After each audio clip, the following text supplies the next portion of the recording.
عمران خان نے اڈیالہ جیل سے بڑا پیغام جاری کیا ہے۔ کل الیمین گنڈاپور بھی اڈیالہ جیل میں عمران خان سے ملاقات کر چکے ہیں۔ اب عمران خان نے یہاں پر جنرل عاصم منیر کو بہت زیادہ تنقید کا نشانہ بنایا ہے۔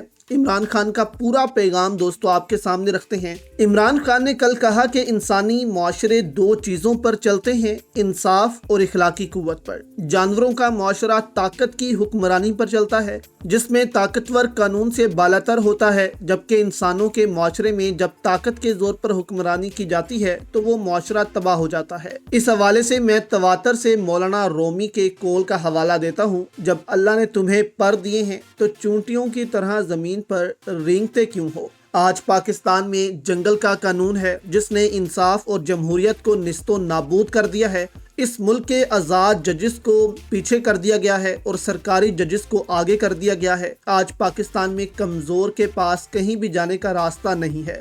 عمران خان نے کہا کہ ایٹم بم سے قومیں تباہ نہیں ہوتی، بلکہ اخلاقیات کی گراوٹ قوموں کی تباہی کا باعث بنتی ہے۔ یہ انتہائی بے شرمی سے اخلاقیات اور جمہوریت کو تباہ کر رہے ہیں۔ عمران خان نے آگے کہا کہ مجھے زیر کرنے کے لیے جو ناروا سلوک میری اہلیہ کے ساتھ روا رکھا گیا ہے وہ پاکستان کی تاریخ میں گراوٹ کی اپنی مثال ہے۔ انتقام کے طور پر شیخ مجیب، ذوالفقار علی بھٹو اور نواز شریف کی بیگمات کو کبھی بھی جیل کی کال کوٹری میں نہیں دھکیلا گیا، جیسے مجھ سے انتقام لینے کے لیے میری اہلیہ کے ساتھ کیا گیا۔ بشرا بی بی کو 14 ماہ سے قید تنہائی میں انتہائی برے حالات میں رکھنے کے پیچھے صرف مجھے سزا دینا مقصود ہے۔ القادر جیسے بے بنیاد کیس میں سزا سنا کر بشرا بی بی کو ناحق جیل میں رکھا ہوا ہے، جس میں ان پر اعانت کا الزام لگایا گیا ہے، جبکہ القادر کیس ٹرائل میں پروسیکیوٹرز نے اعانت کا کبھی دعویٰ ہی نہیں کیا۔ عمران خان آگے کہتے ہیں کہ جنگل کے بادشاہ نے عہدے سے برطرفی کے بعد زلفی بخاری کے ذریعے بشرا بی بی کو پیغام پہنچایا کہ آپا میں آپ سے ملنا چاہتا ہوں۔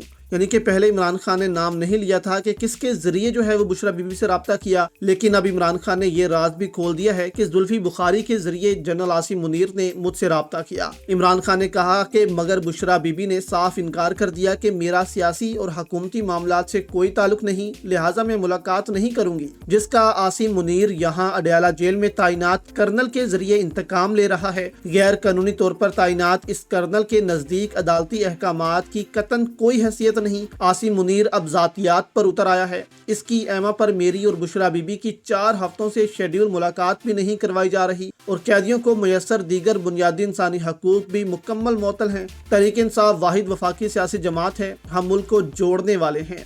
عمران خان نے کہا کہ پیکا قانون کے ذریعے زبردستی اور اشتہارات کے ذریعے رشوت دے کر میڈیا کا منہ بند کر دیا گیا ہے۔ ناجائز 26ویں آئینی ترمیم کے بعد اب 27ویں آئینی ترمیم اسی مقصد کے لیے لائی جا رہی ہے تاکہ بادشاہ سلامت کے سامنے کوئی آواز اٹھانے کی جرت نہ کر سکے۔ جو بھی بادشاہ کے سامنے جھکے گا اس کے سارے کیسز معاف کر دیے جائیں گے، اور جو بھی بادشاہ کے سامنے سر تسلیم خم نہیں کرے گا اس کا مقدر جیل کی کال کوٹری ہوگا۔ پاکستان میں جو بھی آزاد صحافی تھا بزور جبر یا تو اسے ملک بدر کر دیا گیا ہے یا چپ کروا دیا گیا ہے۔ انہوں نے کہا کہ بے ضمیر بے شرم چیف الیکشن کمشنر اسکندر سلطان راجہ نے بادشاہ سلامت کی بادشاہی کے قیام کے لیے بھرپور سہولت کاری کی ہے، لیکن میں کبھی بھی بادشاہ سلامت کے سامنے نہیں جھکوں گا اور نہ ہی اس نظام کے سامنے کبھی سر تسلیم خم کروں گا۔